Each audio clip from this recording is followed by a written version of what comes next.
It's Wednesday, March 3, and this is your Barbados Today Evening News Update. We get started with a report card from the National Insurance Scheme on financial payouts to citizens hard hit by the impact of the COVID-19 pandemic. NIS Chairman Leslie Haynes QC gave the update at today's COVID-19 press conference, which zeroed in on labour matters. We at the National Insurance have paid in unemployment benefits to date over $155 million Barbados dollars in claims. We have had approximately over 50,000 unemployment claims. Of course, the individual unemployment claims are about 38,000 persons, of which about, regrettably, 4,000 of those did not qualify, so that there were about 34,000 persons who have benefited from the unemployment fund. Acting Director of the National Insurance Scheme, Jennifer Hunt, says the massive payouts have put pressure on the unemployment fund, but the scheme remains strong and provisions have been made to continue the timely payment of benefits. The unemployment fund has been severely tested, and the other funds, however, and our overall portfolio of funds remains strong. The reserves of the NIS are strong. We have adequate reserves to meet claims we are required to pay. Now, in terms of what the unemployment fund faced last year, the chairman would have told you that we paid $155.5 million last year. To put that also in perspective, the previous year we spent $49.3 million. In 2018, we spent $38.1, and in 2017, $32.8. So comparatively, you can see the impact of COVID-19 on the fund in 2020.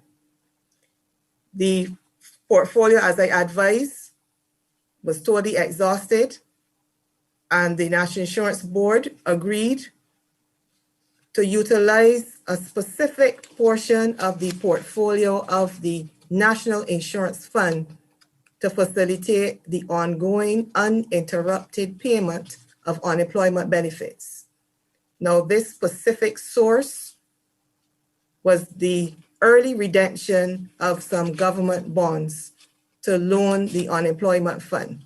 Meanwhile, Minister of Labour and Social Relations Colin Jordan served notice that the island's labour laws are still fully enforced, as he disclosed that his ministry has been dealing with a range of complaints. The Ministry of Labour and the Labour Department has been very forceful with employers in indicating, firstly, if a person works, they need to be paid. That's one. If they are sent on vacation, the Holiday with Pay Act speaks directly to what is supposed to happen. That person is to receive vacation pay, what we call vacation pay. It's called holiday pay in the legislation. Those are very clear. And when we interact with employers, we are also very clear where those matters are concerned. Now, on the matter of severance, you would have heard the Prime Minister speak quite fully to that matter. There were situations, and some of those are still existing situations, where persons have been severed, but the employer has not made the payment. The Prime Minister, the head of the government, has been very clear that government will be going after those employers to make sure that even if the National Insurance Scheme makes the initial payment, that those employers have to pay. So there's no getting away from it. On to today's COVID-19 update, an 82-year-old Barbadian man died after spending 5 days at the Harrison Point isolation facility. His death brings to 37 the number of people who have succumbed to the viral illness. Meanwhile, there were 23 new positive cases from 742 tests on Tuesday. These include 8 men and 15 women. 11 of them were already at the Harrison Point Isolation Facility, and the remaining 12 are Barbadians. 54 people recovered and were released from isolation. Active cases stand at 520. Overall, Barbados has recorded 3,163 confirmed COVID cases. 2,606 persons have recovered. Head of the COVID-19 Communication Unit, Ambassador Liz Thompson, has again urged Barbadians to remain vigilant to curb the spread of the virus.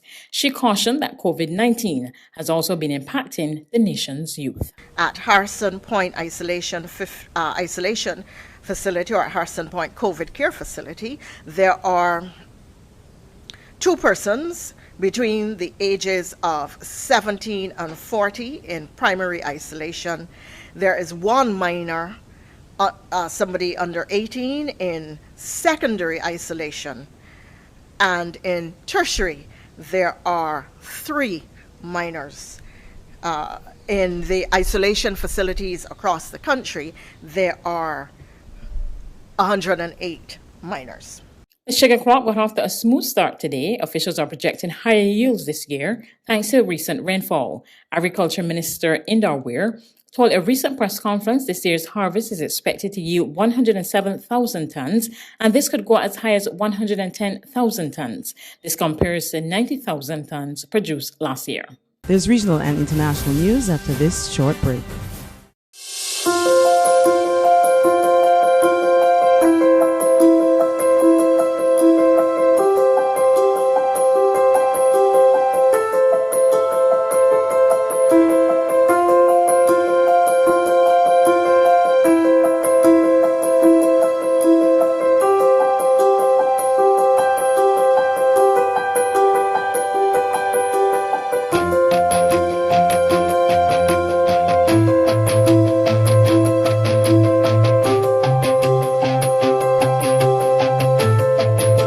Barbados Today, news you can trust. To regional happenings, Trinidad and Tobago's Prime Minister Dr. Keith Rowley is optimistic that the political stalemate in Tobago resulting from the 6-6 deadlock in the Tobago House of Assembly election on January 6 will soon be resolved. Earlier today, he met with the 12 elected assemblymen for the Tobago House of Assembly. More on this report from TTT News. Dr. Rowley said the general sentiment of the 12 elected Tobagonians is that they can come together to elect or select persons to have a functioning Tobago House of Assembly. Until such time, the Joint Select Committee has completed its work on the Tobago Autonomy Bill. The election, which would have been brought about by the government's amendment of the existing act, if it is proclaimed, which will be in the same kind of time frame as the completion of the Joint Select Committee's work. And therefore, would you want to have 2 elections, one of which you might disagree with and the other one which you may not expect? Dr. Rowley noted that the general consensus was a willingness to work together. He hopes some agreement would be made at a reasonable time. I anticipate that in some reasonable time frame, especially since we've already had a month of no movement, that they would be able to come to a position of firmness, firm up some arrangement, and that is the undertaking that I was given. So I don't want to, there is no date put on it, but I would say that I think everybody understands that this ought to be dealt with in a certain amount of earnestness. On the international front, security forces killed at least 38 protesters in Myanmar today as they dramatically escalated their crackdown on protests against last month's military coup. Phil Robertson, the Deputy Director of Human Rights Asia Division, says the situation is worrying.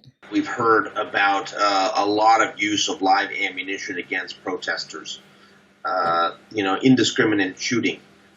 We have a case of police basically pulling ambulance, EMTs, out of their ambulance, beating them up, shooting one of them, and destroying the ambulance. It is absolute savagery that we're seeing from the military and the police. Indiscriminate use of lethal force that, as you mentioned, has resulted as many as 30 deaths. There's still a lot of differences in terms of the numbers who killed, in part because many people were severely injured and some of these people may not make it. There has also been intimidation against medical staff.